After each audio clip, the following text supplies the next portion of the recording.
Agora, ao vivo, eu converso com o professor Carlos Gustavo Pódio, que é PhD em Relações Internacionais. Obrigado, professor, pela presença aqui com a gente. Boa noite. Boa noite, Vitor. Prazer em conversar com você, quem nos assiste aí pela Band News. Ô, professor, a grande expectativa no momento é essa, né? Sobre se haverá ou não uma intervenção americana, como estava informando para a gente a Bia. Trump voltou a dizer que há essa possibilidade, falou aos iranianos que a ajuda está a caminho. O senhor acredita nessa possibilidade, professor? Será que vem essa ação americana, essa ajuda aos manifestantes que promete Trump?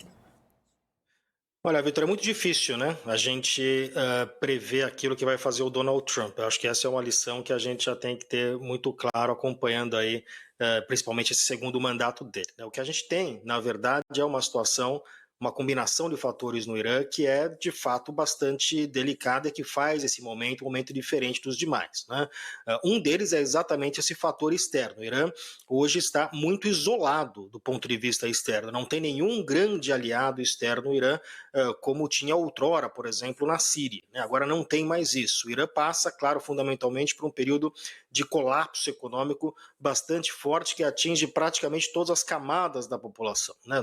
É um tipo de problema econômico que não atinge só uma ou outra classe. Você tem várias pessoas sendo atingidas e isso torna, portanto, a situação muito mais complexa. É um regime que ano passado sofreu uma humilhação militar nas mãos dos Estados Unidos e de Israel. Foi praticamente pego de forma que não pôde se defender de nenhuma forma, né? Então gera isso uma questão de um certo questionamento por parte da população. E agora o que a gente está vendo é um processo aí crescente de deslegitimação do governo iraniano. Então você tem aí uma combinação de fatores, né, que eventualmente algum tipo de ajuda externa poderia de alguma forma colocar mais gasolina nesse fogo, mas não está claro exatamente que tipo de intervenção que poderia ser decisiva no caso do Irã, né? A gente, veja, você pode eventualmente fazer como foi feito na Venezuela, você captura o Ayatollah ou mata o Ayatollah, mas o que isso vai mudar de fato no regime iraniano? Vimos, para ficar de novo no caso da Venezuela, que a captura do Maduro não mudou absolutamente nada para os venezuelanos, né? Continua o mesmo regime no poder. Então, uma questão é se vai haver uma intervenção externa, e a outra é se essa intervenção, o que ela pode de fato causar nesse processo. Pois é, professor, e qual a situação hoje no Irã? Existe uma espécie de oposição ao regime, justamente pensando nisso que o senhor falava, né? Uma eventual sucessão. Ok, vem uma ação americana, uma eventual até prisão do Ayatollah, mas quem assumiria o poder? O que existe hoje? Como é essa estrutura de poder iraniana? Não é uma democracia? Como é esse regime e o que imaginar em relação a essa possível sucessão? Existe uma oposição, por exemplo? Pois é, Vitor, essa é a peça que falta nesse quebra-cabeça, né? Você não tem uma oposição organizada capaz de tomar o poder do Irã. Você tem o Shah do Irã, né, o filho do Shah iraniano que mora nos Estados Unidos e mora nos Estados Unidos desde da Revolução Iraniana em 1979, portanto há muito tempo fora do Irã, que se coloca aí como uma figura nesse sentido, mas não há exatamente uma oposição unificada.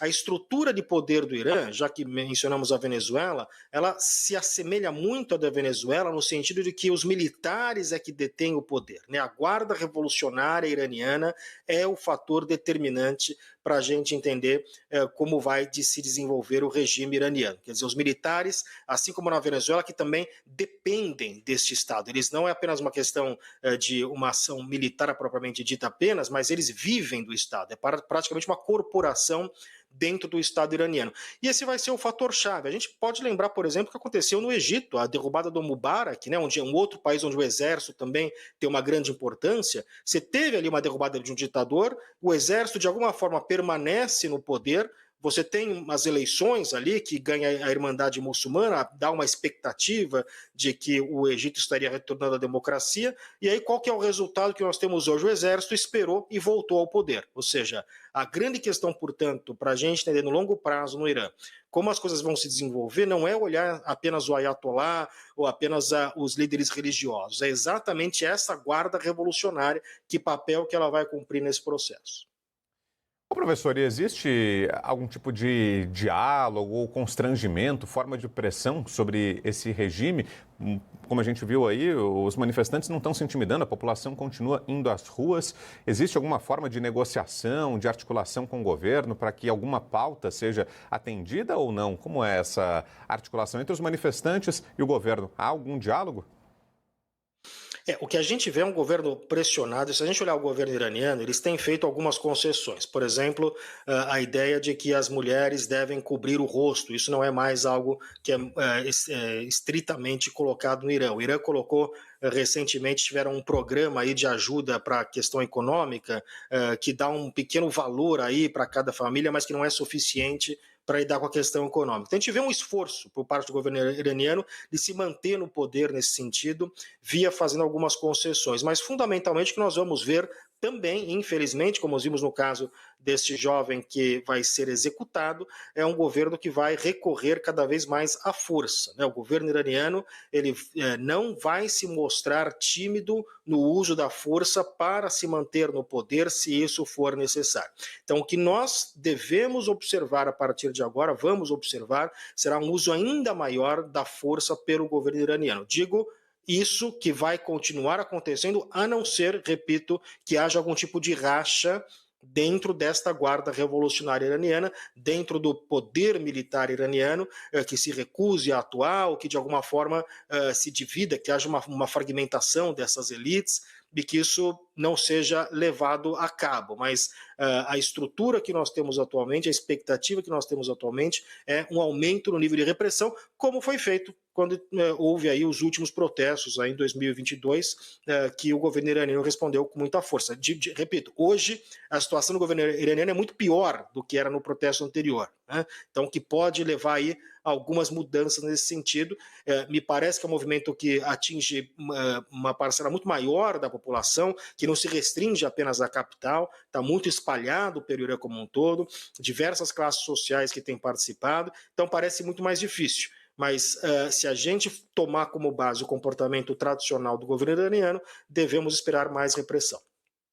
Professor, e a tarifa que foi anunciada por Donald Trump, tarifa de 25% contra os países que sejam parceiros comerciais do Irã, que façam negócios com o Irã, e isso poderia inclusive atingir o Brasil. Isso pode ser um mecanismo de pressão eficaz? Pode levar a alguma mudança de postura por parte do regime? Vitor, isso me parece que é uma bravata vazia do presidente norte-americano, né? Veja você que ele faz isso, esse anúncio na rede social, e a gente não vê nenhum tipo de ação concreta do governo americano, ou seja, não se faz política por rede social, né?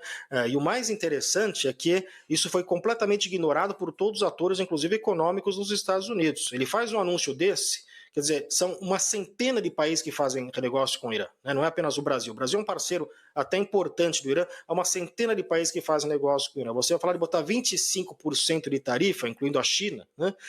Você teria um problema econômico. O que aconteceu nos Estados Unidos hoje foi que a Bolsa de Valores ignorou este assunto, que não levou a sério, né? Porque foi uma coisa tão fora da realidade, né? E tão colocada sem nenhum tipo de negociação, que ficou uma coisa muito estranha. Até hoje não se tem, desde que esse post foi colocado ontem, não se viu nenhuma ação concreta do governo americano nesse sentido, e todo mundo que fazia negócio com o Irã continua fazendo negócio normalmente, não mudou absolutamente nada, né? O Irã já é um país fortemente sancionado, né? Está entre os países mais sancionados do mundo, se não o mais sancionado do mundo. Então já sofre bastante com isso, já tem uma crise econômica que deriva disso. Então não me parece que esse tipo de pressão dos Estados Unidos, ou esse tipo de bravata em rede social, vai trazer algum tipo de modificação. Muito bem, está aí a análise do professor Carlos Gustavo Pódio, que é PhD em Relações Internacionais, falando com a gente sobre essa crise no Irã, banho de sangue que continua, hora a hora vai subindo o número de mortos. Seguimos acompanhando. Daqui a pouco outras informações sobre isso. Obrigado, professor. Uma boa noite por aí. Obrigado, boa noite.